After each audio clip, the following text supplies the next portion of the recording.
you to think about the groups of people on your team, in your office, and how they react to change.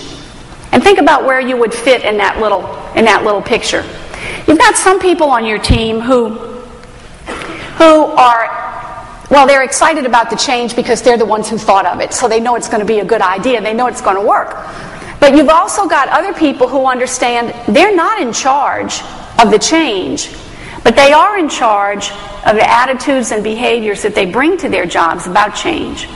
So they're trying to learn from every person they meet and every experience they have. You also find people on your team who say, well, okay, I understand I need to get on board and I know I need to change, but I'm just too busy right now. I'm too tired. I'm too overworked. I'm too stressed out. I'm too important to change. And so I'll catch up, but it'll be at my own pace. So the rest of you, just go ahead, move forward, do whatever needs to be done, and I promise, in a week, 2, 4, 2, 3 months tops, I'll be in there with you, right beside you. Well, how are you ever going to move forward if you've got people slacking off on the team when it comes to dealing with change? And then finally, you've got the people who spend a lot of time moaning and groaning and talking about the good old days. The good old days. All of us have been through the good old days, know that sometimes some of the things that happened in the good old days weren't really that good, were they? Or you've got people who come to work and try to become invisible, hoping and praying that if they can just blend into the scenery, that change will not find them.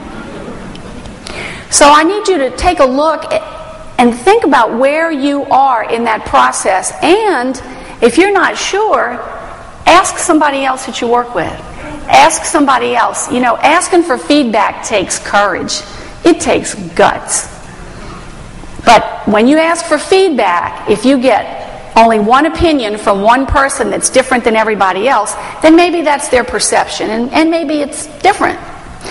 But if you ask for feedback about anything that you're doing, any attitude or behavior that you exhibit at work or in your personal life, and if you start getting the same feedback from a lot of people, that should tell you something. And it doesn't matter if you don't see yourself that way.